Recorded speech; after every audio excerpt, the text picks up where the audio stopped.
Hello and welcome back to Dad Rock Month. Today we are doing, you guessed it, Led Zeppelin. Alright, you happy, Rexton? Goodness gracious. Alright, you got your Zeppelin. Anyway, yeah, happy Father's Day, actually Father's Day. And what better way to celebrate than to get the lead out, as they always say. So yeah, obviously everyone knows who they are. They are the quintessential classic rock band.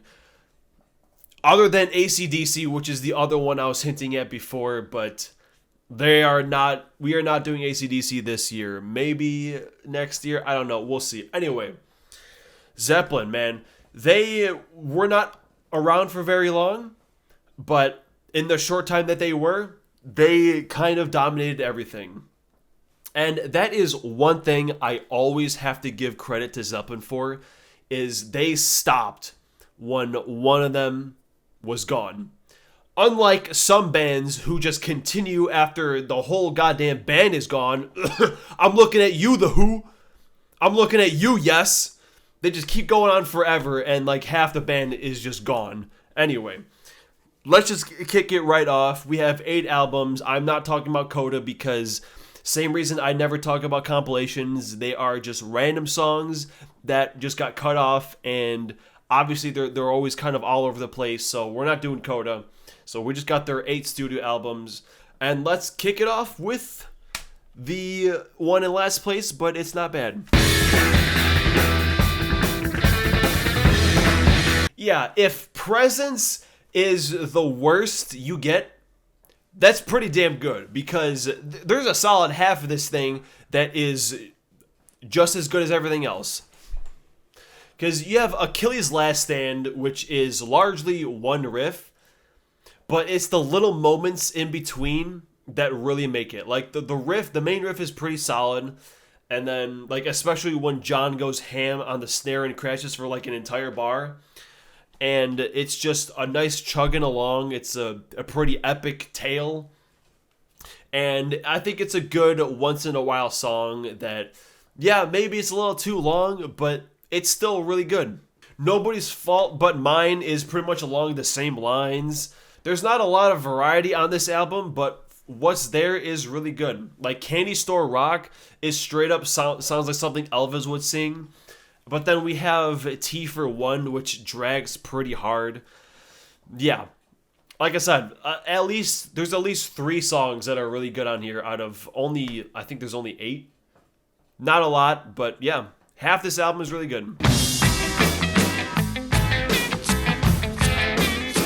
Okay, so for Houses of the Holy, full disclosure, I did like Presence more. I was going to put this one on the bottom. But my gut tells me that the more I listen to this one, I think I'm going to like this one better than that one. Eventually. And yes, I ran out yesterday and I bought 6 out of 8 of these albums, so This and the next one are the only ones I don't own yet. But yeah, not bad for one single day. It was bad for my wallet though, let me tell you. Anyway, Over the Hills is a pretty good song. It actually kind of reminds me of something Rush would write, which is a very good plus. But then we get to a song like The Crunge, which is kind of really bad.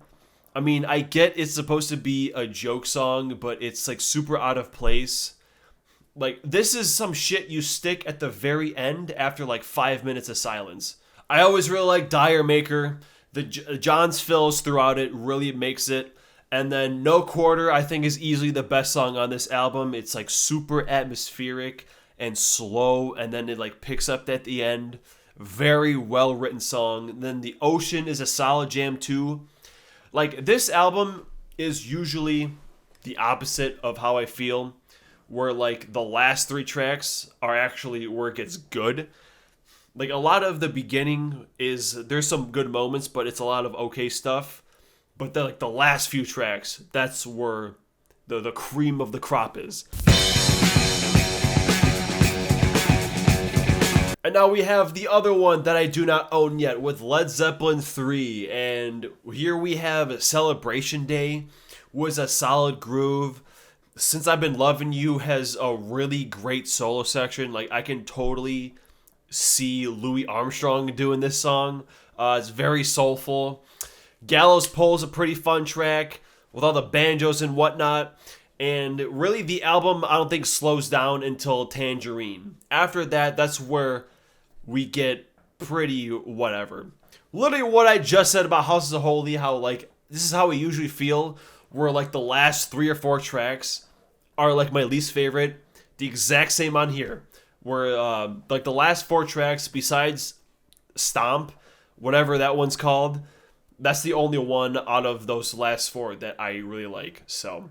Yeah, this happens so often that I might actually do another video on albums where it gets not great at the last 3 songs.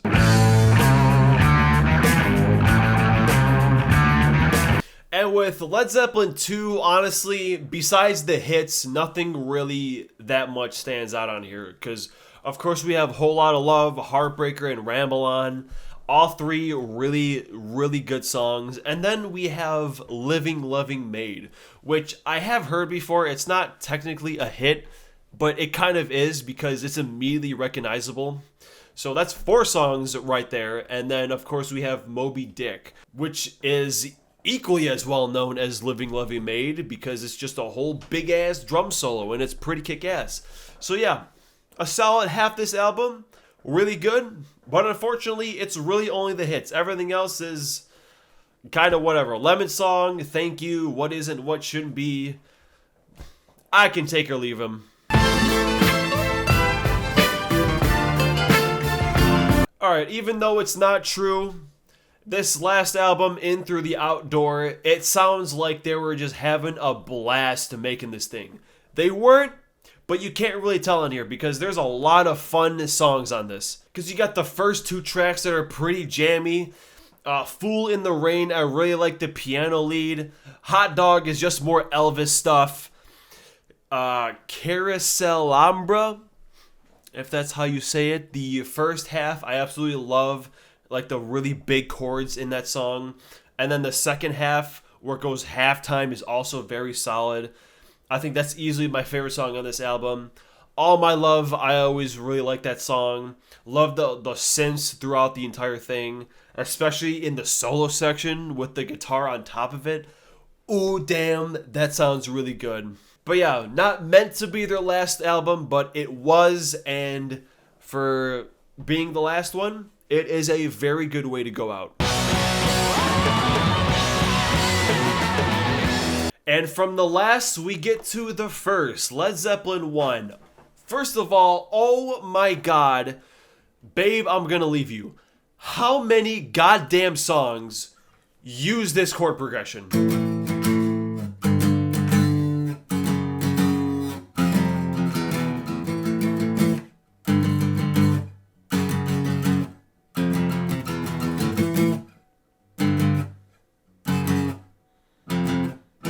Did you know that was 3 separate songs? I don't know which one of them did it first, but the other ones should be embarrassed that they completely just stole this riff.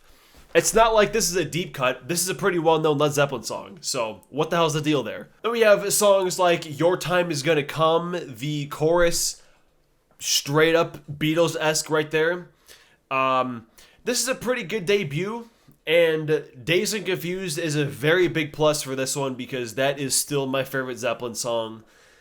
Goddamn, between that riff and the completely ham John Bonham goes the entire song, especially with the solo section when it kicks back in and then it goes out, man, it's a good-ass song.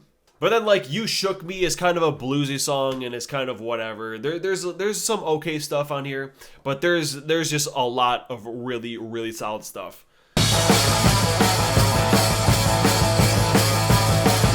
And the untitled albums, or as it's known, Led Zeppelin IV, you know, as you've seen, I liked every numbered album a little less than the last one. I thought they got more and more average. And then this one comes along and just blows the lid off the water. Yeah, Misty Mountain had a pretty sweet organ groove. Going to California is a clean song, but it's done right. Like, I really like all the different instruments going on. It's a very busy song. Yeah, so like pretty much every other album over here, there's some tracks I don't care for, like Evermore and Four Sticks. But man, between Rock and Roll and Stairway to Heaven, it's really kind of hard to deny that this is the GOAT. Even if I think some albums before were a little bit better, to be honest, like overall. And I was so sure. I was like, man, there's no way there's going to be an album better than this one. And goddamn did I think wrong. Because Physical Graffiti was jamming as a son of a bitch. These first 5 tracks were so damn good. Custard Pie was such a good opener. Nothing amazing, but it was really good. Like, and then like the Rover... same thing. It's just like a bunch of big old riffs, and I really like the main riffs in it. My Time of Dying is this long epic that just jams the whole time. Houses of Holy, this weird guitar tone jam song, and then Trampled Underfoot, you got this like weird synth groove going on. It's just, damn, that's really good.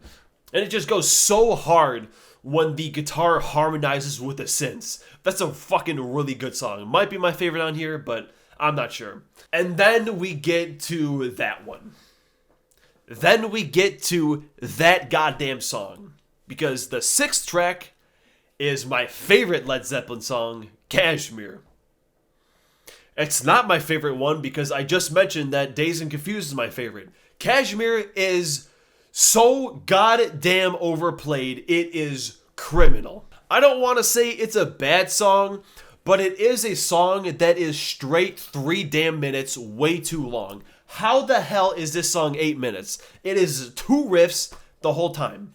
And you hear it every goddamn time you turn on a classic rock radio station. Every goddamn time they play Kashmir. Every time. I don't understand why. I don't understand why they ham this song up your ass. Like, there are so many... How many radio edits are there? And you're telling me all these 5-minute songs are too long? But no, let's play this fucking 8-minute song. But that one's fine, right? That one's fine. We don't need to trim that into 4 minutes long.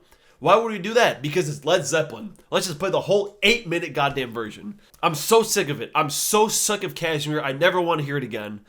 And some of you might be like, well, you just said Achilles' Last Stand is really good. That's 10 minutes long. All right, well... The day I hear Achilles' Last Stand, every goddamn day on classic rock radio, then I'll change my mind. But until then, fuck Kashmir. Oh goodness. Alright, well, I had to do my Kashmir rant at some point. Easily my least favorite classic rock radio song. I can't fucking stand it. Well, besides Guns N' Roses.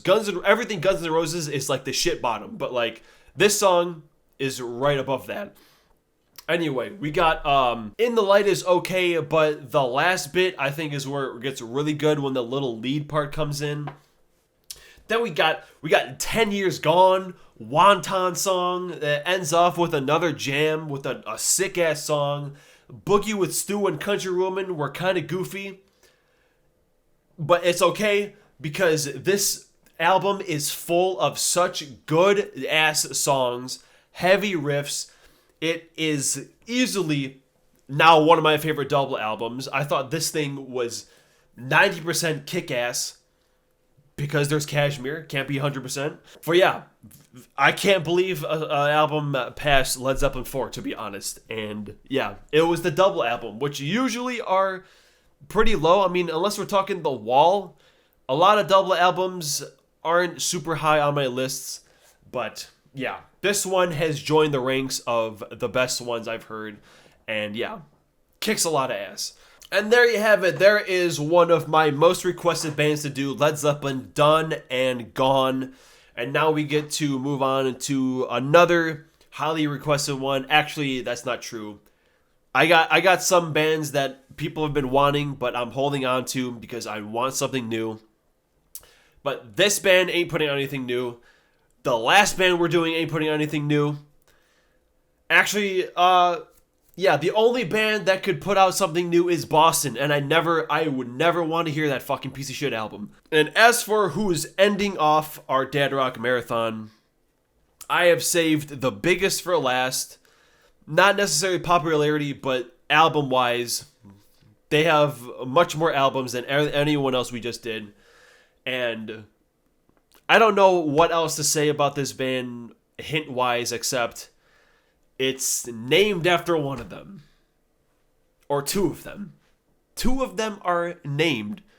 The band is named after two of them because they are brothers. So that's who's closing it off. And I will see you next week with that video.